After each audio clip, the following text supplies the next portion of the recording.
Hi guys, welcome back to mister ஐசவர். இன்னைக்கு நான் உங்களுக்காக கொஞ்சம் வித்தியாசமான ஒரு அசசின் படம் தான் எடுத்துட்டு வந்திருக்கிறேன். படத்தோடைய பேரு கில்ஸ் அண்ட் த வீல்ஸ். அதாவது இந்த படத்துல வர்ற ஹீரோ பாத்தீங்கன்னா டிசபிலிட்டியா இருக்கிறதுனால யாருமே இவனை எதுலையுமே சந்தேகப்பட மாட்டாங்க. அதனாலே இவன் என்ன பண்றான்னா காசு வாங்கிட்டு கொஞ்சம் கொலைகள்லாம் பண்ண ஆரம்பிக்கிறான். ஸோ இதனால நம்ம ஹீரோடைய கதை என்ன ஆச்சுன்றதையும் கடைசியில் நீங்க யாருமே எதிர்பார்க்காத அளவுக்கு ஒரு பயங்கரமான ட்விஸ்டோட வச்சு முடிச்சிருப்பாங்க. சரி வாங்க டேரக்டா படத்தோட கதைக்குள்ள போயிடலாம். படத்தோடைய ஸ்டார்டிங்லேயே பாத்தீங்கன்னா ஒரு 2 பேரை இன்ட்ரோ கொடுக்குறாங்க. நம்ம ஹீரோடைய பேரு ரூபோசோ.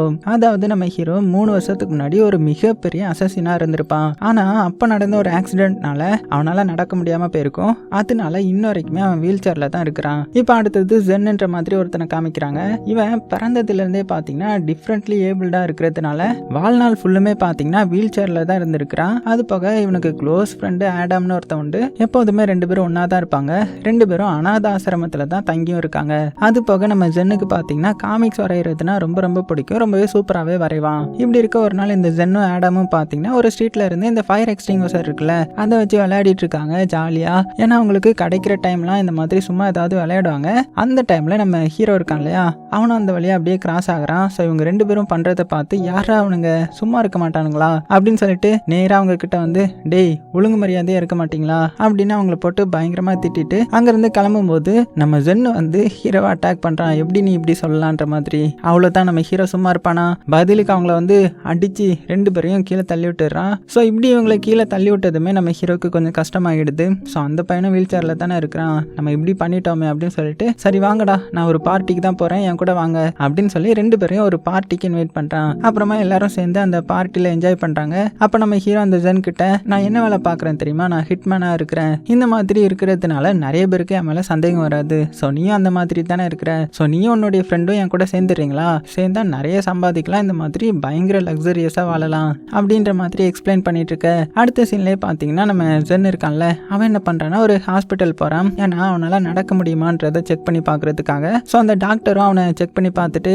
நீங்க நடக்கலாம், ஆனா உங்களுக்கு ஒரு பயங்கரமான சர்ஜரி ஒன்று பண்ணணும், அதுக்கு நிறைய காசாகும், பண்ணிடலாமா அப்படின்னு கேட்கும்போது, ஆனா நம்ம ஜென் பாத்தீங்கன்னா அந்த அளவுக்கு பணக்காரனும் கிடையாது. இவனுடைய அப்பாவும் இவன் சின்ன வயசுலயே இந்த மாதிரி இருக்கிறதுனால பாதியிலே விட்டுட்டு போயிருந்திருப்பாரு. அதனால வேணாம் இப்ப பண்ண வேணாம், பேசிக்கான ட்ரீட்மெண்ட் மட்டும் நான் பாத்துக்கிறேன் அப்படின்ற மாதிரி சொல்லிட்டு அங்கிருந்து வந்துட்டான். இப்போ இந்த சைடு நம்ம ஹீரோ காமிச்சா, ஹீரோ ஹிட்மேன் தானே, அதனால அவனுடைய பாஸ் நம்ம ஹீரோ மீட் பண்ணி இந்த மாதிரி இவனை தான் நீ கொலை பண்ணணும், இந்த இடத்துக்கு போய் நீ இங்க வெயிட் பண்ணு, அவனே உன்கிட்ட பிரச்சனை பண்ணுவான், கமுக்கமா வேலையை முடிச்சுட்டு என்ன கான்டாக்ட் பண்ணு அப்படின்னு அனுப்பிவிட. நம்ம ஹீரோ பாத்தீங்கன்னா அதனால ஒரு பார்க்கிங் லாட்டுக்கு போறான். எந்த காரும் இல்ல. அந்த டைம்ல ஒரு கார் வருது. ஸோ அந்த கார்ல உள்ள எல்லாருமே ரவுடி பசங்க போல. வெளியில வந்ததுமே நம்ம ஹீரோ பாக்குறாங்க. பார்த்துட்டு எல்லாருமே அந்த இடத்துக்கு வராங்க. அதுலயும் ஒருத்தனை பாத்தீங்கன்னா கத்தியை காமிச்சு டேய் ஒழுங்கு மரியாதையா எந்திரிச்சு நின்றா, நாங்கெல்லாம் அங்க நின்றுட்டு இருக்கிறோம், நீ மட்டும் உட்காந்துருப்பியா அப்படின்ற மாதிரி கிண்டல் அடிச்சு பேச. ஆனா நம்ம ஹீரோ அமைதியாவே இருக்கிறான். உடனே அவன் என்ன பண்றான்னா அப்படியே கத்தி எடுத்துட்டு ஹீரோடைய கால்லயே சொருக்கிறான். ஆனா நம்ம ஹீரோக்கு எந்த ஒரு உணர்ச்சியுமே இல்லை. அந்த கத்தி எடுத்து போட்டுட்டு 3 வருஷமா நான் வீல் சேர்லயே இருக்கிறதுனால எனக்கு எந்த ஒரு உணர்ச்சியும் இருக்காது, ஸோ என்னால எந்திரிக்க முடியாது அப்படின்னு சொல்ல, அப்படியா அப்ப படுத்துக்கோ அப்படின்னு சொல்லிட்டு அவன் என்ன பண்றான்னா வேகமா எட்டி மிதிச்சிட்டான். ஸோ ஹீரோ அப்படியே பின்னாடி வந்துடுறான். வந்ததுமே பயங்கரமா இருமல் எடுக்குது. உடனே பைக்குள்ள இருந்து மருந்து எடுக்கணும்ன்றதுக்காக ஒரு கவர் எடுக்கிறான். பார்த்தா அதுக்குள்ள கன் வச்சிருக்கிறான். இங்க நின்று எல்லாத்தையுமே பட்டுன்னு சுட்டு கொலை பண்ணிட்டான். அவ்வளவுதான், என்னுடைய டார்கெட்டை முடிச்சிட்டான் இல்லையா. ஸோ கொஞ்ச நேரத்திலேயே அங்கே ஆம்புலன்ஸ் வருது. அந்த பாஸோடைய ஆம்புலன்ஸ் தான். அந்த ஆம்புலன்ஸ்ல ஒரு பொண்ணு நம்ம ஹீரோக்கு ட்ரீட்மெண்ட் பண்றாங்க. அந்த பொண்ணு நம்ம ஹீரோக்கு ரொம்பவே பிடிக்கும் போல. ஸோ அவங்க கிட்ட இன்னைக்கு வேலையெல்லாம் முடிச்சுட்டு வரையா, நம்ம படத்துக்கு போகலாம் அப்படின்னதும், ஆனால் அவங்க என்ன சொல்றாங்கன்னா இல்ல எனக்கு கொஞ்சம் நல்ல கல்யாணம் ஆக போகுது, ஸோ என்னால் வர முடியாது அப்படின்னு சொல்லிட்டாங்க. ஸோ இதை கேட்டதுமே நம்ம ஹீரோ கஷ்டப்படுறான். வீட்டுக்கு பயங்கரமா குடிக்கிறான். ஏன்னா இவ்வளோ நாள் அந்த பொண்ணை ரொம்பவே லவ் பண்ணியிருப்பான் போல. இப்போ ரொம்பவே குடிச்சு வாழவே கூடாதுரா இனிமேல் அப்படின்னு சொல்லிட்டு ஒரு படிக்கட்டு மாதிரி இருக்குது, அதுல இருந்து விழவும் ட்ரை பண்றான். இருந்தாலும் எப்படியோ தப்பிச்சிட்டான். அதுக்கப்புறம் சரி ஓகே நம்மளுடைய வாழ்க்கையை நம்ம வாழ்வோம், என்னதான் ஆகுதுன்னு பார்த்துடலான்ற மாதிரி மனசை மாத்திக்கிறான். அதுக்கப்புறம் இப்போ ஒரு வேலையை முடிச்சிருப்பான் இல்லையா, அதுக்காக அவனுடைய பாஸ் அவனுக்கு நிறைய காசு கொடுக்குறாரு.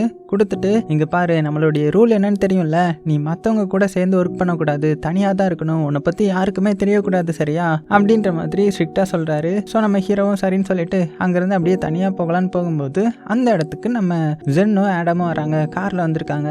ஸோ ஹீரோவை பார்த்ததுமே ஹீரோவையும் பிக்கப் பண்ணிட்டு அப்படியே போகிறாங்க. ஸோ ஆக்சுவலாக சொல்லப்போனால் இந்த 3 பேருமே பார்த்தீங்கன்னா இப்போ நல்ல ஒரு ஃப்ரெண்ட்ஸாகவே மாறிட்டாங்க. ஆனால் நம்ம ஹீரோவை பொறுத்தவரை என்னது தனியாக தானே ஒர்க் பண்ணணும். அதனால என்ன பண்ணுறான்னா அவனுடைய தெரப்பியில் இருக்கும்போது ஜென் அங்கே வந்திருப்பான். அவன்கிட்ட இங்கே பாரு என் கூட அப்படிலாம் நீ சேராத, உனக்கு ரொம்பவே ஆபத்து, அது போக நானும் யாரு கூடயும் சேரக்கூடாது அப்படின்னும் போது, ஆனா நம்ம ஜென் பாத்தீங்கன்னா இல்ல அப்படிலாம் இருக்க முடியாது, நான் உங்ககிட்ட ஒன்று சொல்லட்டுமா, சின்ன வயசுலயே எங்க அப்பா என்ன விட்டுட்டு போயிட்டாரு, அதனாலயே அவருடைய சொத்துல இருந்தும் சரி அவருடைய காசுல இருந்தும் சரி நான் ஒரு ரூபா கூட எடுத்தது கிடையாது. ஏன்னா என்னுடைய அம்மா என்ன அப்படி வளர்த்துருக்காங்க. ஸோ நானா சம்பாதிக்கணும்னு ஆசைப்படுறேன், அதனால தான் நான் இப்போ உன் கூட சேர்ந்துருக்கிறேன். ஸோ எனக்கு ஹெல்ப் பண்ணுன்ற மாதிரி ஹீரோ கிட்ட ரொம்பவே அன்பா கேட்குறான். ஸோ என்ன மாதிரி ஹெல்ப்னா கொலை பண்ணி காசு வாங்குறது போல. ஸோ இப்படி இருக்க அடுத்தது நம்ம ஹீரோ பார்த்தீங்கன்னா தெரப்பிலாம் முடிச்சதுக்கு அப்புறம் இவன் ஒரு பொண்ணை லவ் பண்ணியிருப்பான் இல்லையா, அந்த பொண்ணு ஒர்க் பண்ற ஹாஸ்பிட்டலுக்கு வெளியில வெயிட் பண்றான் ஒரு ஃப்ளவர்ஸோட. அங்க பார்த்தா கொஞ்ச நேரத்தில் அந்த பொண்ணு வராங்க, ஆனா கூடவே ஃபியான்சியும் வந்திருக்காங்க போல.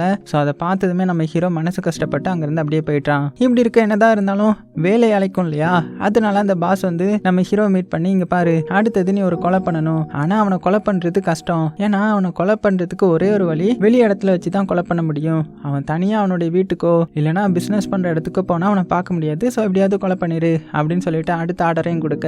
ஆனா நம்ம ஹீரோக்கு தான் இப்போ ஹெல்ப் பண்றதுக்காகவே 2 ஃப்ரெண்ட்ஸ் இருக்காங்கல்ல, ஸோ அவங்களையும் கூட்டிட்டு அந்த க்ரௌடா இருக்கிற இடத்துக்கு போறான். ஸோ இந்த இடத்துல தான் அவன் வருவான் போல. ஸோ அவனை கொலை பண்ணணுன்றதுக்காக இவங்க 3 பேரும் பயங்கர பிளான் போட்டு தனித்தனியா பிரிஞ்சு நிற்கிறாங்க. அதே மாதிரி டார்கெட்டும் வரான். ஸோ சைடில் 2-3 பாடி கார்டும் இருக்கிறாங்க. ஸோ இங்கே வந்து ஒரு இடத்துல உட்காந்து சாப்பிட்டுட்டு இருக்கிறான். இவங்க என்ன பண்ணுறாங்கன்னா அந்த புறாவுக்கு ஃபீட் பண்ணுறது, அதுக்கப்புறம் எது கரெக்டான டைம்ன்ற மாதிரி பார்த்து வச்சுட்டு நம்ம ஹீரோ என்ன பண்ணுறான்னா அவனுடைய கன் பேக் இருக்கும் இல்லையா, ஸோ அதை எடுத்து கரெக்டாக அந்த டார்கெட் வரும்போது ஷூட் பண்ணிட்டு அப்படியே அமைதியாக இருந்துக்கிறான். ஸோ அவனும் அப்படியே சுண்டு கீழே விழுந்து செத்து போகிறான். சைடில் இருந்த பாடி கார்டும் யார் சுட்டது அப்படின்ற மாதிரி சுற்றி முற்றி பார்க்குறாங்க.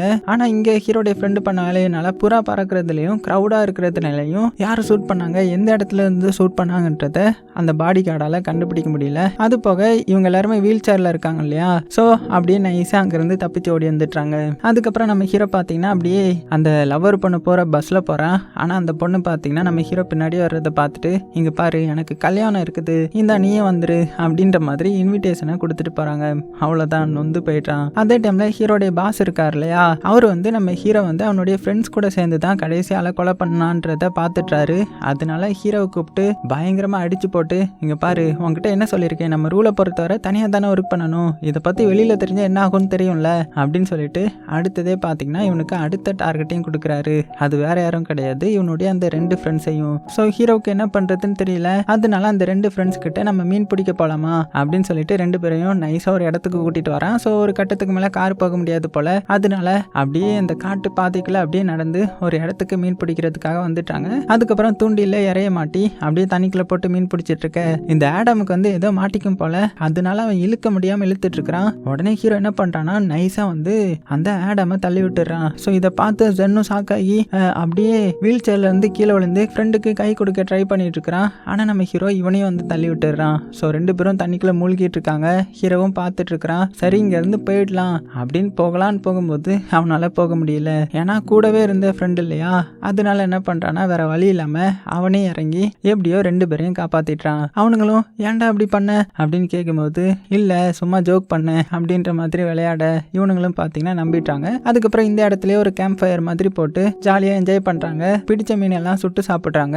அதுக்கப்புறம் ஹீரோக்கு லாஸ்டா பார்த்த வேலைக்கு காசு கொடுத்துருப்பாங்க இல்லையா, அதை வச்சு நம்ம ஹீரோ வந்து பயங்கரமா பார்ட்டி பண்றான் வீட்டுல. ஸோ ஹீரோடைய ஃப்ரெண்டும் நிறைய பேர் வந்திருக்காங்க, ஜென்னும் வந்திருக்கான், ஆடமும் வந்திருக்கான். ஸோ செம ஜாலியா என்ஜாய் பண்ணிட்டு இருக்காங்க. அப்ப நம்ம ஹீரோ அவனுடைய அந்த ஃப்ரெண்ட்ஸ் கிட்டலாம் இந்த மாதிரி நான் ஒரு பொண்ணை லவ் பண்ணேன், ஆனா அந்த பொண்ணு என்னை விட்டு போயிட்டா, ஸோ அவளுக்கு கல்யாணம் வேற ஆக போகுது அப்படின்னும் போது ஃப்ரெண்ட்ஸ் எல்லாம் என்ன சொல்றாங்கன்னா இங்க பாரு நீ ரொம்பவே தைரியமா இருக்கணும், அந்த பொண்ணு வேணுமா, அந்த பொண்ணு நீ வீல் சேர்ல இருக்கிறதுனால தான் உன்னை திரும்பி கூட பார்க்க மாட்டான்னு நினைக்கிறேன், ஸோ நம்ம ஒரு பிளான் போடலாம் அப்படின்னு சொல்லிட்டு அடுத்தது என்ன பிளான் போடுறாங்கன்னா அடுத்த நாள் காலையில அந்த ஹாஸ்பிட்டல் முன்னாடி நம்ம ஹீரோவை நிக்கிற மாதிரி செட் பண்ணி வச்சுட்டு அங்கிருந்து அப்படியே போயிடுறாங்க. அப்பதான் நம்ம ஹீரோயின் வந்து பேசுவாங்கன்ற மாதிரி. ஸோ நம்ம ஹீரோவும் அந்த லவர் பொண்ணுக்காக வெயிட் பண்ணிட்டு இருக்கிறான். ஆனா கடைசி வரை அவங்க வர்ற மாதிரி தெரியல. ஸோ வெக்ஸ் ஆகி அங்கிருந்து அப்படியே கிளம்பிட்டான். அதுக்கப்புறம் அந்த பாஸ் இருக்காருல, அவர் வந்து நம்ம ஹீரோ மீட் பண்றாரு. மீட் பண்ணி உனக்கு புதுசா ஒரு வேலை இருக்குது, ஒரு ட்ரக் டீலரை கொலை பண்ணணும், அதுக்கு டபுள் பேமெண்ட்டும் உண்டு அப்படின்னும் போது நம்ம ஹீரோ என்ன சொல்றான்னா இதுதான் என்னுடைய லாஸ்ட் மிஷன், இதுக்கப்புறம் என்னால் வேலை பார்க்க முடியாது, ஏன்னா என்னுடைய உடம்பு ஒத்துழைக்க மாட்டேங்குது, ஸோ புரிஞ்சுப்பீங்கன்னு நினைக்கிறேன் அப்படின்னு சொல்ல சரி ஓகே நீ இந்த ட்ரக் டீலரை மட்டும் எப்படியாவது கொலை பண்ணிடு அது போதும் அப்படின்ற மாதிரி அவரும் சொல்ல அடுத்ததே பார்த்தீங்கன்னா ஃப்ரெண்ட்ஸ் 2 பேரும் கூட சேர்ந்து அந்த டீலர் வீட்டுக்குள்ள போய் எப்படி கொலை பண்ணலான்ற மாதிரி பிளான் போடுறாங்க. அதே மாதிரி நம்ம ஹீரோ வந்து கார்ல வந்து இறங்குறான். ஸோ அந்த ட்ரக் டீலருடைய பாடி கார்டு வந்து நம்ம ஹீரோ செக் பண்ண, ஆனா நம்ம ஹீரோ எதையுமே மறைச்சு வச்ச மாதிரி இல்லை. ஸோ ஒரு பிஸ்னஸ் மீட்டிங் மாதிரி வீட்டுக்குள்ள வந்து அந்த ட்ரக் டீலரை மீட் பண்றான். ஸோ அந்த ட்ரக் டீலரும் என்னென்னமோ பேசிட்டு இருக்க ஒரு கட்டத்தில் நம்ம ஹீரோ என்ன பண்ணுறான்னா அந்த வீல் சேரில் உட்கார்றதுக்கு போக மாதிரி இருக்கும்ல, அதுக்குள்ளே கன் வச்சுருந்துருப்பான் போல், சின்ன கன்று. அதை எடுத்து ஷூட் பண்ண ஆரம்பிக்க பாடி கார்டில்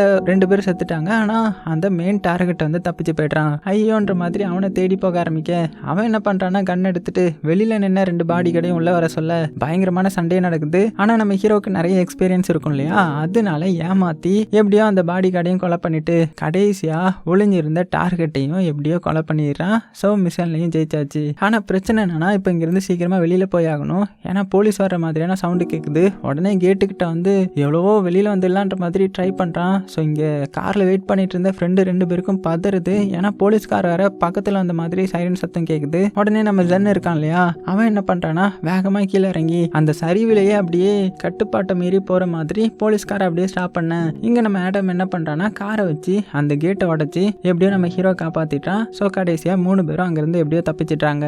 அதுக்கப்புறம் நம்ம ஹீரோ பார்த்தீங்கன்னா அவனுடைய பாஸை மீட் பண்ணி நான் வேலையை முடிச்சுட்டேன், எனக்கு காசை கொடுங்க அப்படின்னு கேட்டதும் அவரும் பார்த்தீங்கன்னா நம்ம ஹீரோவை காசு தானே தரேன் வா அப்படின்னு சொல்லிட்டு ஒரு வேர் ஹவுஸ்க்கு கூட்டிகிட்டு வராரு. அந்த வேர் ஹவுஸில் ஒரு தூக்கு மாற்ற கயிறு மாதிரி தொங்கிட்டு இருக்குது.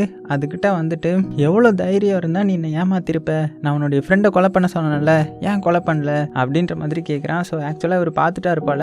ஸோ நம்ம ஹீரோ என்னென்னமோ சொல்ல ட்ரை பண்ணுறான். இல்லை நீ என்னுடைய நம்பிக்கையை உடைச்சிட்ட அப்படின்னு சொல்லிட்டு ஹீரோ பிடிச்சி அந்த தூக்கு கயிறில் மாட்டி அவனுடைய வீல் சேரை கொஞ்சம் தள்ளி வச்சுட்டு முடிஞ்சா தப்பிச்சுக்கோ, அதுதான் நான் உனக்கு கொடுக்குற காசு அப்படின்னு சொல்லிட்டு அங்கிருந்து அப்படியே போயிட்டான். ஸோ இங்கே நம்ம ஹீரோக்கு பார்த்தீங்கன்னா கழுத்து அப்படியே நெரிச்சிட்டு இருக்குது. இவன் கையெல்லாம் டைட்டாக பிடிச்சிட்டே இருக்கிறான். இருந்தாலும் கையெல்லாம் வழுகுது. ஒரு கட்டத்தில் எப்படியோ கஷ்டப்பட்டு அந்த கயிறை லூஸ் பண்ணி அங்கேருந்து தப்பிச்சிட்டான். ஸோ நேராக வீட்டுக்கு வந்ததுமே அவனுடைய ஃப்ரெண்டு 2 பேர்கிட்டே இதை சொல்லி சீக்கிரமாக பாஸ் ஏதாவது பண்ணணும், அவர்கிட்ட என் காசு இருக்குது அதை கலெக்ட் பண்ணணும் அப்படின்ற மாதிரி பிளான் போட. ஆனால் அடுத்த நாள் பார்த்தீங்கன்னா நம்ம ஹீரோயினுக்கு கல்யாணம் போல. அதனால என்ன பண்ணுறாங்கன்னா நம்ம ஹீரோ வந்து நல்லா டிப் டாப்பாக ரெடி ஆகி கல்யாணத்துக்கு போகிறான். ஸோ அங்கே போனதுமே என்ன பண்ணுறான்னா மைக்கில் எல்லாரும் முன்னாடியும் பாட செய்கிறான். அதுவும் எப்படின்னா நம்ம லவ்வர் பொண்ணை புகழ்ந்து பாடுற மாதிரியும் இவன் எந்த அளவுக்கு அந்த பொண்ணை லவ் பண்ணான்றதையும் அப்படியே சேர்த்து வச்சு பாட. ஸோ இதனால அந்த லவ்வர் பொண்ணை ரொம்ப எமோஷனல் ஆகிட்டாங்க, அளவே செஞ்சிட்டாங்க ஒரு கட்டத்தில். அதுக்கப்புறம் தனியாக 2 பேரும் உட்காந்து பேசிட்டு இருக்கும்போது டக்குன்னு நம்ம ஹீரோ என்ன பண்ணிடுறான்னா லவ்வர் பொண்ணுக்கு கிஸ் பண்ண வந்துட்டான். ஸோ இதை வந்து அந்த ஃபியான்சியும் பார்த்துட்டு பார்ட்டி முடிஞ்சதுமே நம்ம ஹீரோவை வெளியில் கூட்டிட்டு வந்து பயங்கரமாக அடிச்சு எவ்வளோ தைரியம் இருந்தால் என்னுடைய ஒய்ஃப்க்கு நீ கிஸ் பண்ணுவ, இன்னையோட நீ செத்தடா அப்படின்னு மிரட்டிட்டு இருக்கும்போது கரெக்டாக அந்த இடத்துக்கு நம்ம ஜென் வந்துடுறான். கையில் கன் வேற வச்சிருக்கான் இல்லையா. ஸோ அதை பார்த்ததுமே அவனுங்க விட்டுடுறானுங்க. ஸோ நம்ம ஹீரோவை எப்படியோ காப்பாற்றி கூட்டிட்டு வந்துடுறான். ஸோ இப்போ கடைசியாக அந்த பாஸ் தான் அவங்க ஏதாவது பண்ணணும். அதனால என்ன பண்ணுறாங்கன்னா பக்காவாக பிளான் போட்டு பாஸோடைய ஒரு சீக்ரெட்டான வீட்டுக்கு வெளியில் வந்து வாட்ச் பண்ணுறாங்க. யாருமே இல்லாத டைமில் நம்ம ஹீரோவும் இந்த ஜென்னு மட்டும் பார்த்தீங்கன்னா பாஸ் வீட்டுக்கு முன்னாடி உள்ளே போகிறாங்க. நம்ம ஆடம் மட்டும் காரில் வெளியில் வெயிட் பண்ணிட்டு இருக்கிறான். பாஸ் கிட்ட வந்து இந்த மாதிரி எனக்கு காசு வேணும், அதனால தான் உங்களை மீட் பண்ண வந்தேன் அப்படின்னு சொல்ல அவரை பார்த்தீங்கன்னா என்னது காசு வேணுமா, உன்னை அன்னைக்கே நானே கொலை பண்ணிட்டு வந்திருக்கணும், ஐயோ பாவம் தப்பிச்சு போக விட்டா இந்த அளவுக்கு நீ என்கிட்ட வந்து கேட்குறியா அப்படின்னு சொல்லிட்டு அங்க இருக்கிற நாயை விட்டு கடிக்க வைக்க பாக்குறாரு. ஆனா நம்ம ஹீரோ என்ன பண்றான்னா டக்குன்னு கன் எடுத்து பக்கத்திலேயே ஃபயர் எக்ஸ்டிங்யூசர் இருக்கும், அதை ஷூட் பண்ணி நாயெல்லாம் பயமுறுத்த நாய் வந்து பயந்து வெளியே ஓடி போயிடுது. ஆனா அந்த பாஸ் என்ன பண்ணிடுறாருன்னா கையில ஒரு கத்தி வச்சிருப்பாரு, அதை வச்சு ஹீரோ அட்டாக் பண்ண வந்துட்டாரு. இதனால ஹீரோடைய கன் வர கீழே விழுந்துருது. அதுவும் கரெக்டா ஜென் கிட்டேயா வந்து விழுந்துரும். ஜென் அந்த கன் எடுத்ததுமே அதை வச்சு பாஸை ஷூட் பண்ணாம அப்படியே பார்த்துட்டு இருக்கிறான். ஸோ இதனால அந்த பாஸ் அவனுடைய கத்தியை வச்சு நம்ம ஹீரோவை சரமாரியா குத்தி ஒரு கட்டத்தில் கொடூரமா சாகடிச்சிடுறான். அடுத்தது இந்த ஜென் பக்கம் திரும்பி வர்றதுக்குள்ளே கரெக்டாக ஏம் பண்ணி ஜென்னும் பார்த்தீங்கன்னா ஷூட் பண்ணிட்டான். என்னன்னு பார்த்தா ஜென்னுக்கு வந்து நிறைய காசு தேவைப்படுது போல, அதனால அங்கே இருக்கிற பணத்தை எல்லாத்தையுமே எடுத்துட்டு அங்கேருந்து தப்பிச்சு போகிறான். அதோட சீனும் கட் ஆகுது. ஸோ இப்போ தான் இந்த இடத்துல ஒரு பயங்கரமான ட்விஸ்ட் வைக்கிறாங்க.